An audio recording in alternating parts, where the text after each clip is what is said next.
The rain had just begun to fall in slow, quiet sheets over the small town of Winslow, Virginia.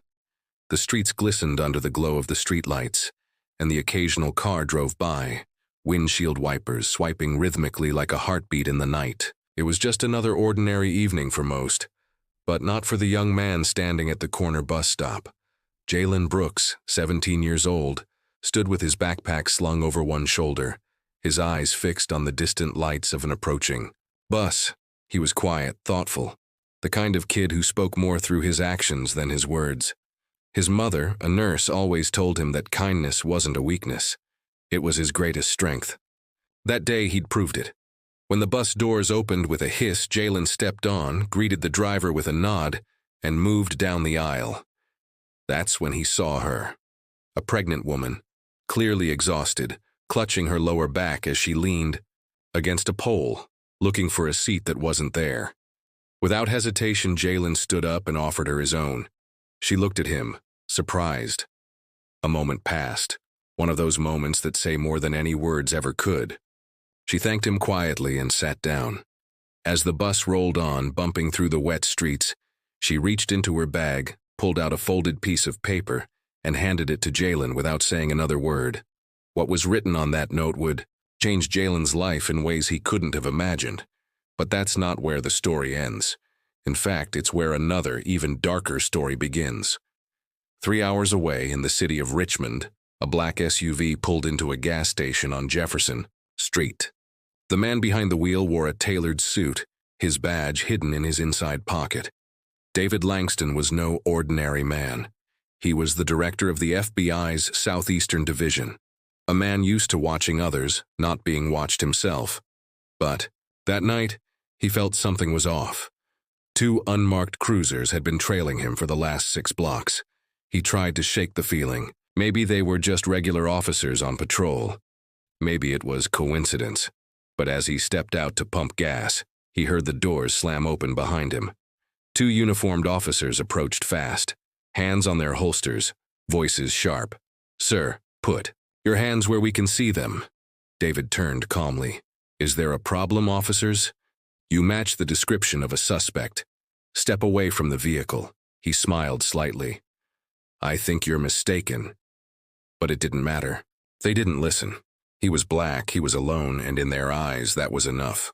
Within minutes, he was handcuffed, his ID ignored, his badge dismissed as fake. They didn't believe he was who he said he was, and as they pushed him into the back seat of their cruiser, one officer leaned in close and said something that chilled him. "You think that badge makes you untouchable? Not in this town. Not tonight." Back in Winslow, Jalen had reached his stop. He stepped off the bus, still clutching the note the woman had given him. Curiosity gnawed at him. He unfolded it under a street lamp, the rain catching on the edges. The page. The handwriting was neat, elegant. "Thank you for your kindness. My name is Emily Warden. You just gave your seat to the daughter of the Attorney General." Jalen stared at the paper, stunned. Emily Warden. He'd heard that name on the news, and below her name she had written a phone number and 5 words that made no sense. At least not yet. "If you're ever in trouble." Meanwhile, in a holding room in the Richmond precinct, David Langston sat silently. They hadn't even run his prints yet.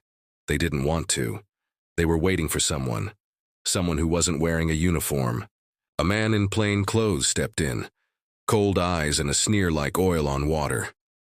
"We know who you are now," the man said, "and you're going to do exactly what we tell you, or we'll make sure the world believes you were doing something you shouldn't have."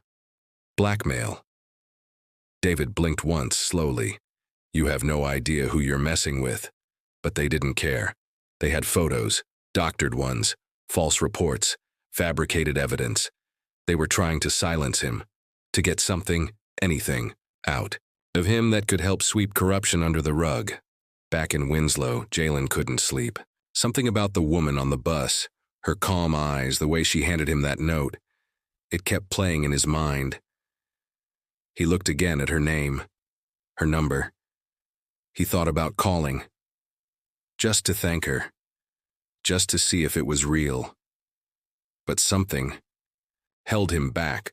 What he didn't know was that the number on that note would soon connect him to a chain of events far bigger than he could imagine.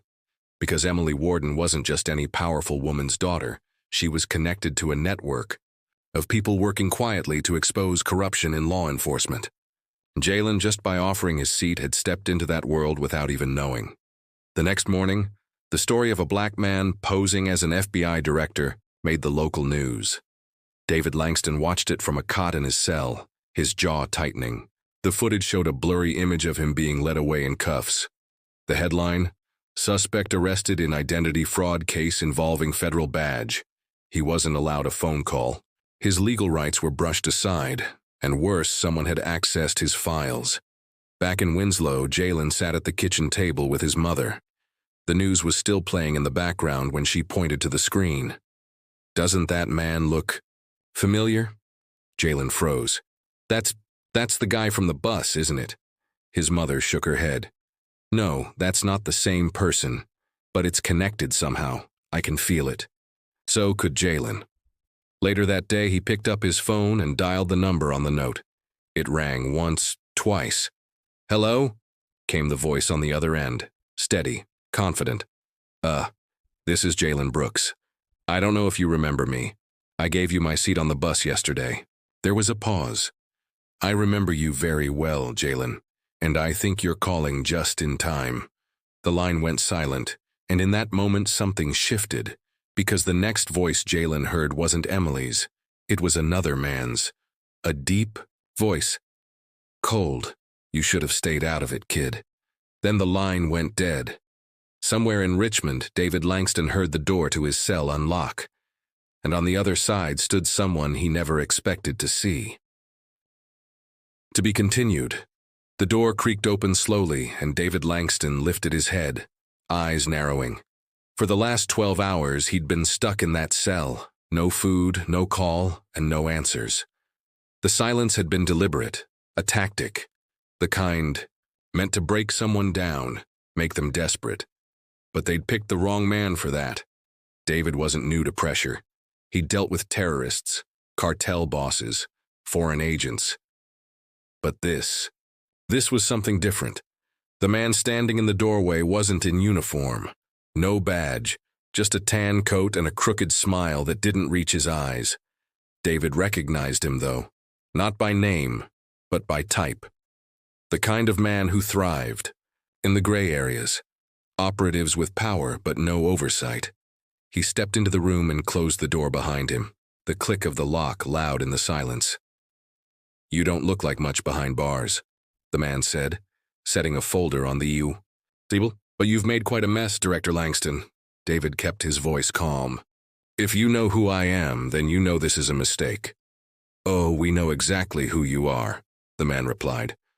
"We also know you've been digging where you shouldn't. People are nervous.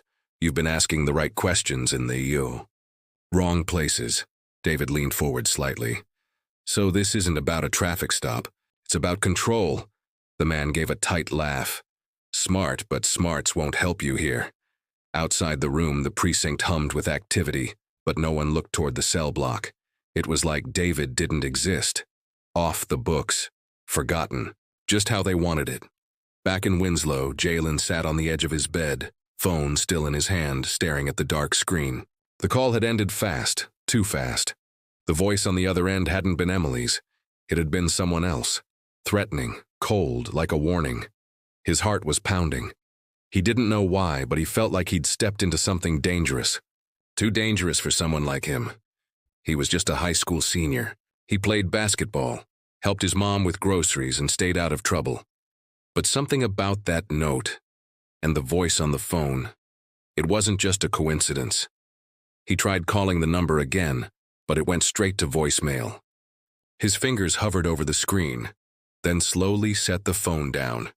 In the kitchen, his mom was reading the paper, frowning at the news story about the fake FBI agent arrest. She looked up as Jalen walked in. "Still thinking about that lady from the bus?" "Yeah," Jalen admitted. "She gave me her number, and now I'm wondering if I shouldn't have called."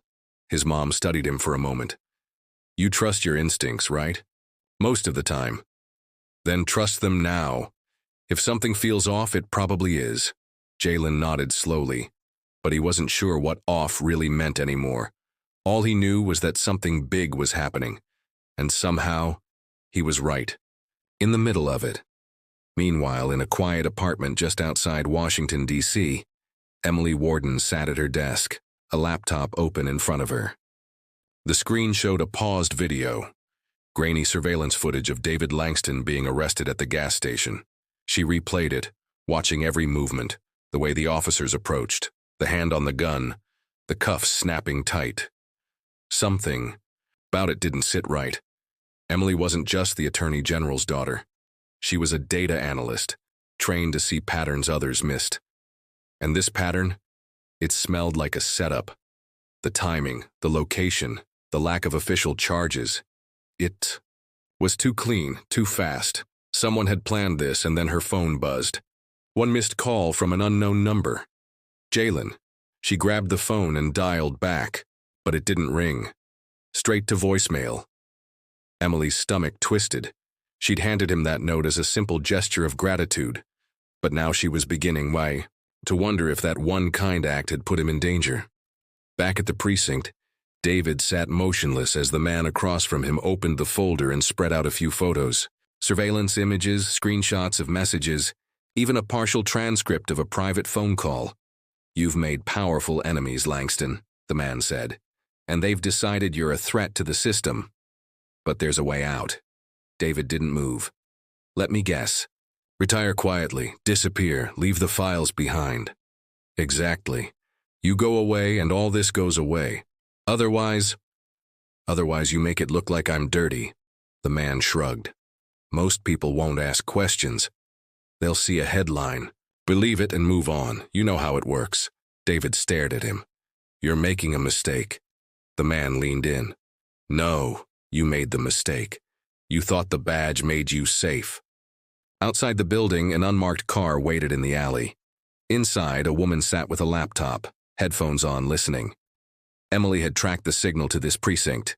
She knew David was inside, but she didn't have clearance to get in, not without drawing attention. She had to be careful.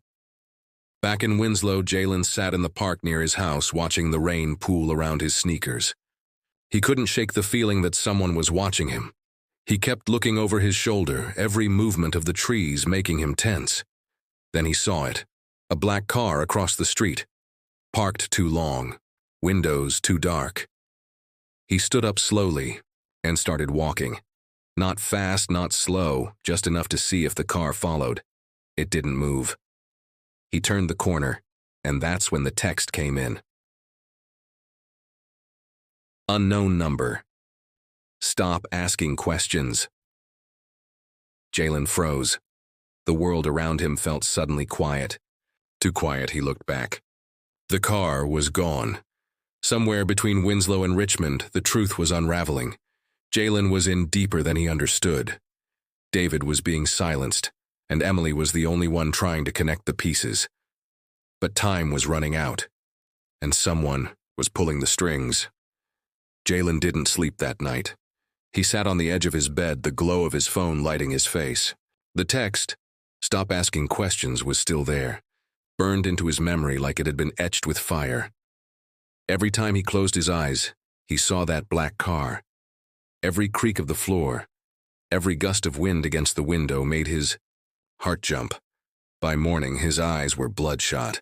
He hadn't told his mother anything. How could he? She already worked double shifts at the hospital. She didn't need one more thing to worry about.